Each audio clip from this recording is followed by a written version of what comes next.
بسم اللہ الرحمن الرحیم۔ السلام علیکم ناظرین، ابرا کون تھا؟ وہ خانہ کعبہ پر حملہ کیوں کرنا چاہتا تھا اور خانہ کعبہ پر حملہ کرنے کا سبب کیا تھا؟ جب اس نے خانہ کعبہ پر حملہ کیا تو اس کا انجام کیا ہوا اور اس کا ذکر قرآن مجید فرقان حمید میں اللہ رب العزت نے کیسے ارشاد فرمایا، یہی ہماری آج کی ویڈیو کا موضوع ہوگا۔ اور آج ہم آپ کو قرآن و حدیث کی روشنی میں ہاتھی والوں کا اور ابابیلوں کا واقعہ سنائیں گے۔ مگر ویڈیو میں آگے بڑھنے سے پہلے اگر آپ ہمارے چینل پر نئے ہیں تو برائے مہربانی ہمارا چینل info@ali سبسکرائب کریں، جہاں آپ کو بالخصوص اسلامک ہسٹری اور بالعموم دنیا بھر کی منفرد معلومات پر مبنی ویڈیوز ملتی رہیں گی۔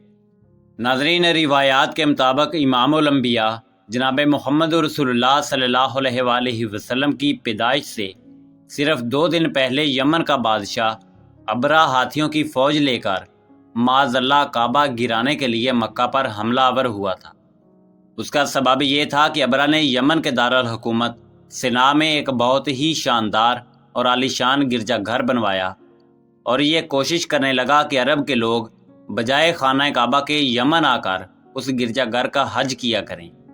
جب مکہ والوں کو یہ معلوم ہوا تو قبیلہ کنانا کا ایک شخص غیظ و غضب میں جل بھن کر یمن گیا اور وہاں کے گرجا گھر میں پخانہ کر کے اس کو نجاست سے لت پت کر دیا۔ جب ابرا نے یہ واقعہ سنا تو وہ طیش میں آ گیا اور خانہ کعبہ کو معاذ اللہ گرانے کے لیے ہاتھیوں کی فوج لے کر مکہ پر حملہ کر دیا، اور اس کی فوج کے اگلے دستے نے مکہ والوں کے تمام اونٹوں اور دوسرے مویشیوں کو چھین لیا۔ اس میں تقریباً 200 یا 400 اونٹ حضرت عبد المطلب رضی اللہ تعالیٰ عنہ کے بھی تھے۔ آپ امام الانبیاء جناب محمد رسول اللہ صلی اللہ علیہ وآلہ وسلم کے دادا تھے۔ حضرت عبد المطلب رضی اللہ تعالیٰ عنہ کو اس واقعہ سے بہت دکھ اور رنج پہنچا۔ آپ اس معاملے میں گفتگو کرنے کے لیے ابرا کے لشکر کے پاس تشریف لے گئے۔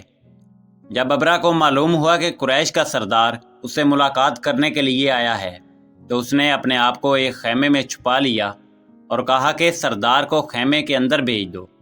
جب حضرت عبد المطلب رضی اللہ تعالیٰ عنہ کو دیکھا کہ بلند قامت، روبدار اور نہایت حسین و جمیل آدمی ہیں جن کی پیشانی پر نور نبوت کا جو جلال چمک رہا ہے، تو صورت دیکھتے ہی ابرا مروب ہو گیا اور بے اختیار تخت شاہی سے اتر کر آپ کی تعظیم و تکریم کے لیے کھڑا ہو گیا اور اپنے برابر بٹھا کر پوچھنے لگا، کہیے سردار قریش، یہاں آپ کی تشریف آوری کا کیا مقصد ہے؟ ناظرین، حضرت عبد المطلب رضی اللہ تعالیٰ عنہ نے جواب دیا کہ ہمارے اونٹ اور بکریاں وغیرہ جو آپ کے لشکر کے سپاہی ہانک لائے ہیں، آپ ان سب مویشیوں کو ہمارے سپرد کر دیجئے۔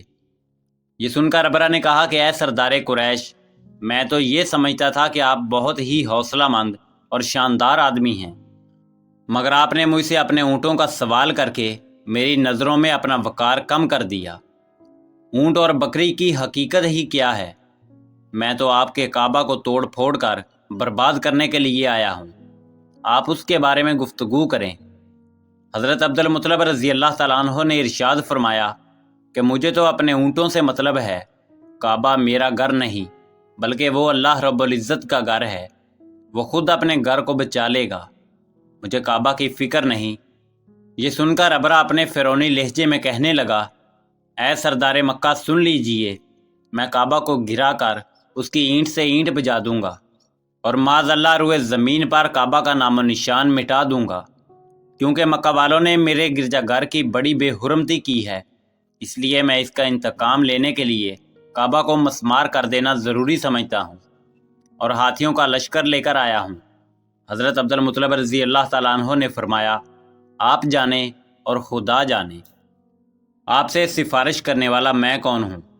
ناظرین، اس گفتگو کے بعد ابرا نے تمام جانوروں کو واپس کر دینے کا حکم دیا اور حضرت عبد المطلب رضی اللہ تعالیٰ عنہ تمام اونٹوں اور بکریوں کو ساتھ لے کر اپنے گھر چلے گئے اور مکہ والوں سے فرمایا کہ تم لوگ اپنے اپنے مال مویشیوں کو لے کر مکہ سے باہر نکل جاؤ اور پہاڑوں کی چوٹیوں پر چڑھ کر اور دروں میں چھپ کر پناہ لو۔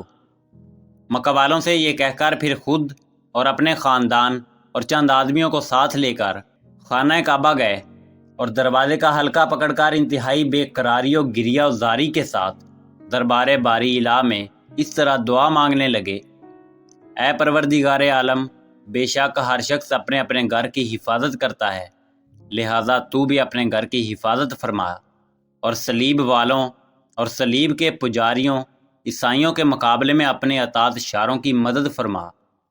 ناظرین، حضرت عبدالمطلب رضی اللہ تعالیٰ عنہ یہ دعا مانگ کر اور اپنے خاندان والوں کو ساتھ لے کر پہاڑ کی چوٹی پر چڑھ گئے اور خدا کی قدرت کا جلوہ دیکھنے لگے۔ ابرا جب صبح خانہ کعبہ گرانے کے لیے اپنے لشکر جرار اور ہاتھیوں کی قطار کے ساتھ آگے بڑھا اور مقام مغمس میں پہنچا تو خود اس کا ہاتھی، جس کا نام محمود تھا، ایک دم زمین پر بیٹھ گیا۔ ہر چند مارا اور بار بار للکارا، مگر ہاتھی نہ اٹھا۔ اسی حال میں قہر الہی ابابیلوں کی شکل میں نمودار ہوا، اور ننھے ننھے پرندے جھنڈ کے جھنڈ، جن کی چونچ اور پنجوں میں تین تین کنکریاں تھیں، سمندر کی جانب سے حرم کعبہ کی طرف آنے لگے۔ ناظرین، ابابیلوں کے ان لشکروں نے ابرا کی فوجوں پر اس زور و شور سے پتھر برسائے کہ آن کی آن میں ابرا کے لشکر اور اس کے ہاتھیوں کے پرخچے اڑ گئے۔ ابابیلوں کی سنگ باری خداوند قہار و جبار کے قہر و غضب کی ایسی مار تھی کہ جب کوئی کنکری کسی ہاتھی والے کے سر پر پڑتی تو اس آدمی کے بدن کو چیرتی ہوئی ہاتھی کے بدن سے پار ہو جاتی۔ ابرا کی فوج کا ایک آدمی بھی زندہ نہیں بچا، اور سب کے سب ابرا اور اس کے ہاتھی سمیت اس طرح ہلاک اور برباد ہو گئے کہ ان کے جسم کی بوٹیاں ٹکڑے ٹکڑے ہو کر زمین پر بکھر گئیں۔ قرآن مجید فرقان حمید کی سورہ فیل میں خداوند قدوس نے اس واقعہ کا ذکر کرتے ہوئے ارشاد فرمایا: الم تر کیف فعل ربک باصحاب الفیل الم یجعل کیدہم فی تضلیل وارسل علیہم طیرا ابابیل ترمیہم بحجارۃ من سجیل فجعلہم کعصف مأکول۔ کیا تو نے نہ دیکھا کہ تیرے رب نے ہاتھی والوں کے ساتھ کیا کیا؟ ان کے مکر کو بیکار نہیں کر دیا، اور ان پر پرندوں کے جھنڈ بھیج دیے، اور انہیں مٹی اور پتھر کی کنکریاں مار رہے تھے، بس انہیں کھائے ہوئے بھوسے کی طرح کر دیا۔ ناظرین، جب ابرا اور اس کے لشکر کا یہ انجام ہوا تو حضرت عبدالمطلب رضی اللہ تعالیٰ عنہ پہاڑ سے نیچے اترے اور اللہ رب العزت کا شکر ادا کیا۔ ان کی اس کرامات کا دور دور تک چرچا ہو گیا، اور تمام اہل عرب ان کو ایک خدا رسیدہ بزرگ کی حیثیت سے قابل احترام سمجھنے لگے۔ ناظرین، اسی امید کے ساتھ اجازت دیجیے کہ آپ کو ہماری ویڈیو پسند آئی ہوگی۔ ملتے ہیں بہت جلد ایک نئی تاریخی، تحقیقی اور معلوماتی ویڈیو کے ساتھ۔ دیکھتے رہیے info@ali۔ اللہ رب العزت آپ کا حامی و ناصر ہو۔